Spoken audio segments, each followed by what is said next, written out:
What's up, everybody? This is your boy Jackson. Welcome back to the Drop That Podcast, where we get into fight talk, relevance, boxing, MMA, pro wrestling, hip hop, film and television. Know y'all want to talk film and television. We got something cooking for probably the next episode or the episode after that. It's a little twisted, but we're gonna address all the shit. Rather if it's the strike, rather if it's trash films, good films, whatever. We'll talk about it. Right, on this episode, we got Fight Talk, because tonight, live at Saudi Arabia, it's UFC 294. But before we get into that, we got to talk boxing. Now, first up, the current WBO 140-pound champion, Teofimo Lopez. He wants smokes with everybody now. He wants smoke with Tank. He wants smoke with Ryan Garcia. Tank, I don't know where they're gonna put him right now. He dealt with his personal stuff after taking out two Garcias in 1 year by finish. But that was at 135. Gotta see. He may have one more. Personally, I think if Tank goes up to 140 pounds from 135, finish it off. I would say finish it off with a big mega fight. Like, get your little warm up in, but at a big mega fight with Shakur Stevenson. Shakur Stevenson is got a fight coming up for the vacant WBC lightweight championship at 135. He gets that belt. We talking unifier right there. WBA champion Tank Davis versus WBC champion Shakur Stevenson. I think that's a mega fight. Champion versus champion. I don't think undisputed really means anything at 135 right now. I mean, you had Lopez as 135 undisputed. After that, before that, it was Lomachenko. After Lopez, it was Kambosos. And then after that, it was Devin Haney. Devin Haney is now scheduled this December to go up to 140 pounds and fight. I believe he's fighting for the WBC 140-pound championship. That'd be interesting. I mean, you can go anywhere with that one right there. 140 pounds is starting to look a lot spicy right now, because look at the names that you got. You got Devin Haney about to make his debut at 140 pounds, trying to be two-weight division champ. You got Teofimo Lopez, already a current two-weight division champ, current WBO champion. You got Ryan Garcia, who's moving up to 140, and he's going to fight in December as well. Talking about giving him a title shot for some reason, his next fight. So that's Ryan Garcia. Now let's not forget the homeboy Swift, Danny Garcia at one. No, I'm sorry. No. Danny Garcia is in a different weight class. I'm sorry. That's a different Garcia. But you got three names. So let's say Ryan Garcia wins. Let's say Devin Haney wins. Now it gets a little spicy, because what do you do? Personally, I think Devin Haney deserves the Teofimo fight first. Is he ready? It's a question mark. Ryan Garcia, he should get probably former WBO champion, former undisputed champion Josh Taylor. I think he should get that before he gets a title shot. But it's going to look spicy at 140 pounds coming into 2024. Now, moving on. Terrence Crawford, the undisputed 147-pound welterweight champion, still fresh off his championship win against Errol Spence. Errol Spence still has a rematch clause in his contract. It was for both parties. Could they do it? Right now, it's a question mark. Are they even gonna do it? Because back in July, when they did it, it was PBC Showtime. Showtime already announced that they're not going to even be a part of boxing anymore. Shit, that means all the boxers that are part of PBC are no longer going to be on Showtime pay-per-view after 2023. hell, even Bellator MMA is no longer going to be a part of Showtime. Showtime is out of the sport game. What the hell did they do? I don't know. It's not like they had some big ass TV shows that was great. I think Ray Donovan was probably the biggest one, but it's not like they're stars. Maybe stars should get in part of boxing. Maybe they could be stars boxing. Who knows? But that rematch is like, now it's in the ringer because we don't know where. We got word that possibly Earl Spence activated his rematch clause, and then people were saying, oh, it was going to be 6 months after the fight, which will be in December.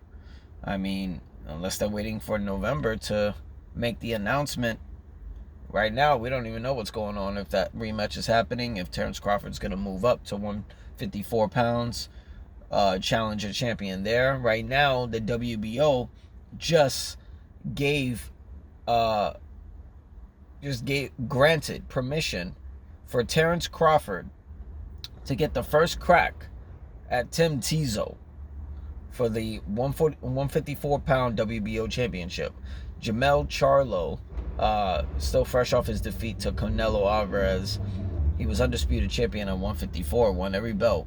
But as soon as the next day after the Canelo fight popped off, he was no longer WBO champion. So now he's been downgraded to unified champion. He's no longer undisputed champion. He's got some work to do, but strict. A lot of these organizations are very strict. But if Crawford wants the title shot against him, he gets it for his next fight. So he could be getting his first strap right over there at WBO. I mean, he's done great things for WBO. He's been the defending champion since defeating Jeff Horn. Yeah, I mean, he could go either way. I mean, that's a sure shot to fight Jermell Charlo next. But they got to see what they're going to do. So I would say by December, by the end of November, probably Thanksgiving, we're not getting that rematch. I don't think so. I think Earl Spence needs to go to 154. I think Terrence Crawford needs to go to 154. If they do that rematch there, I think it'd be interesting, depending on who gets the better game plan. Moving on, KSI, fresh off his defeat to Tommy Fury, has now appealed his loss that he lost by, I believe, majority decision. He needs to stop. Right now, he's looking very bad right now because, I mean, okay, he took the point off. The referee took the point off on Tommy Fury. Granted, he was losing the fight.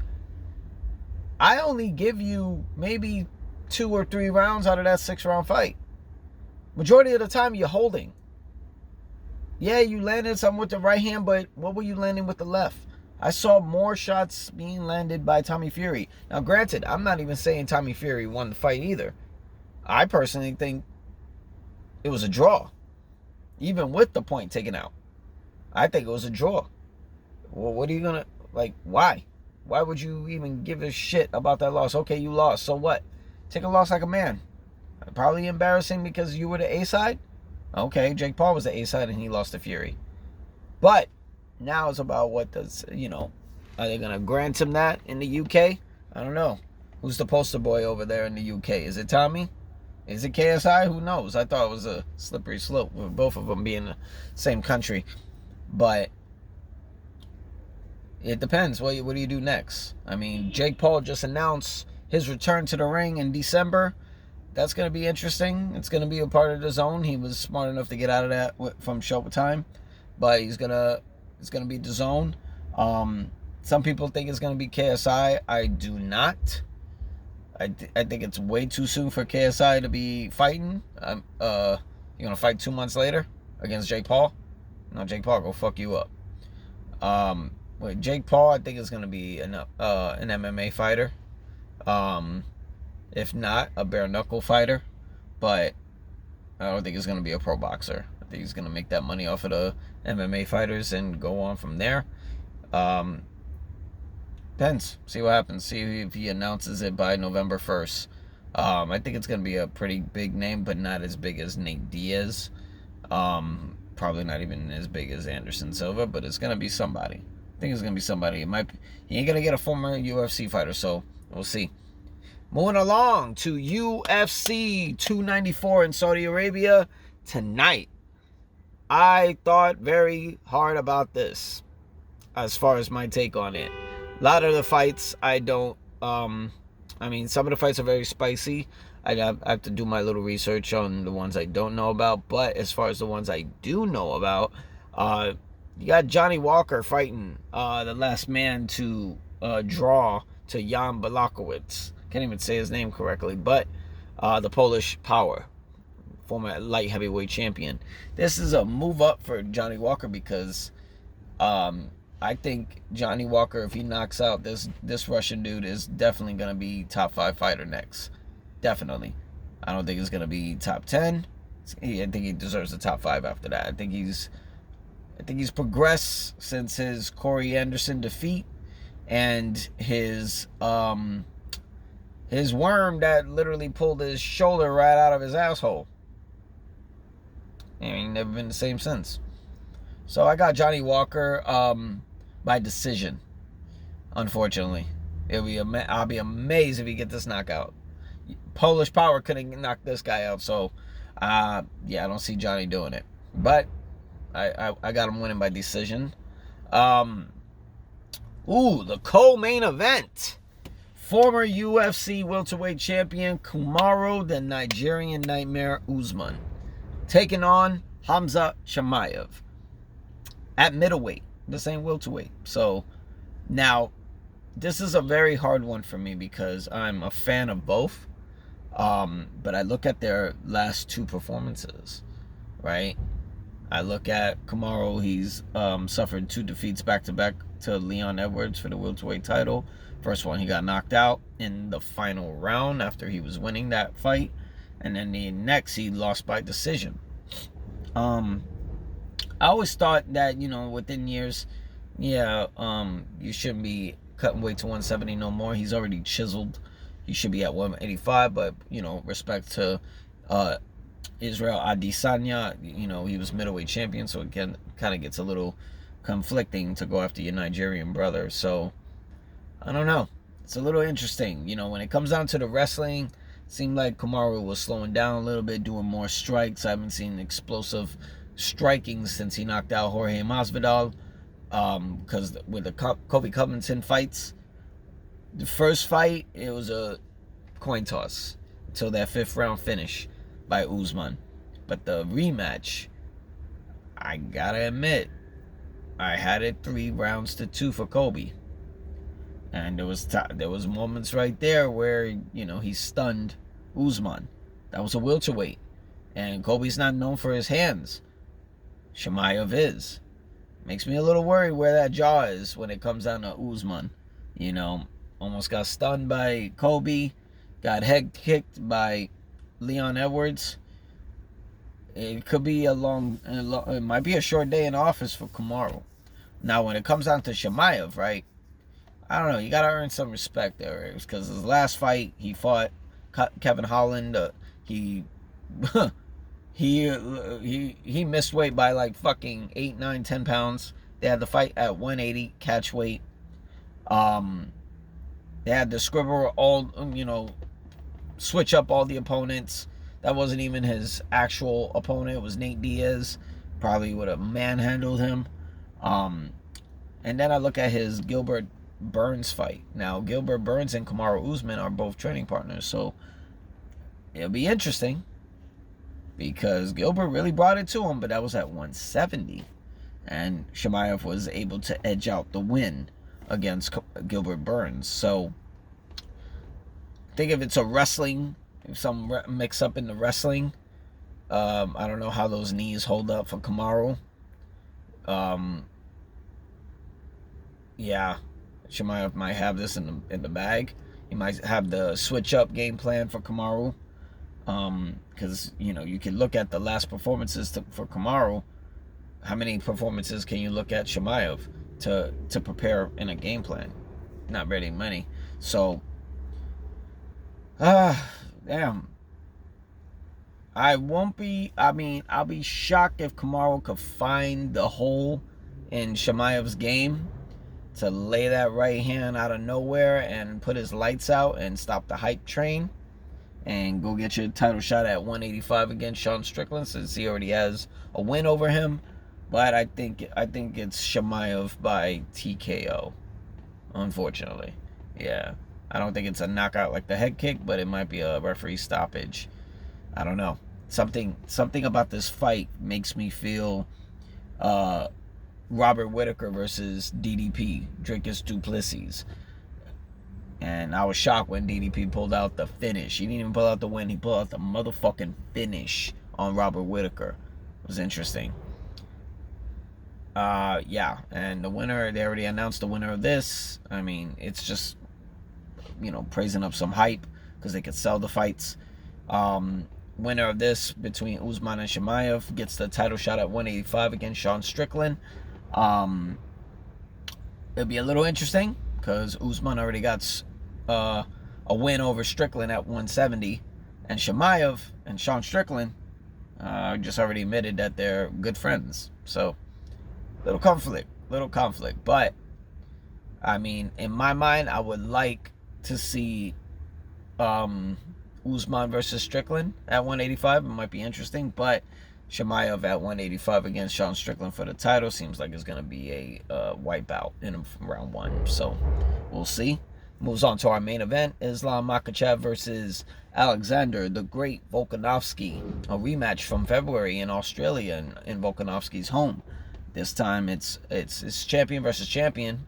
155 champion Islam versus 145 pound champ Volkanovski, but it's for Islam's 155 pound title. So Volka is going at his second chance, first fighter to ever get a second chance to be a two-weight division champ simultaneously. I think Volk won the last fight. I think he had Islam's number. Islam hasn't fought since then.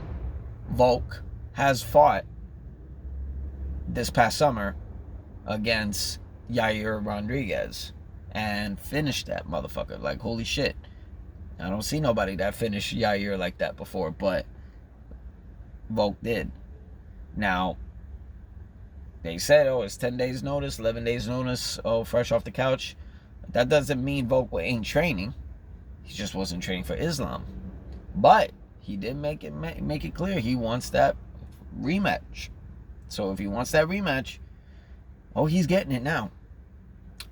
So based off of Islam's last performance, which was not even like his win against Oliveira, and Volk's last two performances against Islam and Yair Rodriguez, I got Volk by finish, knockout, KO.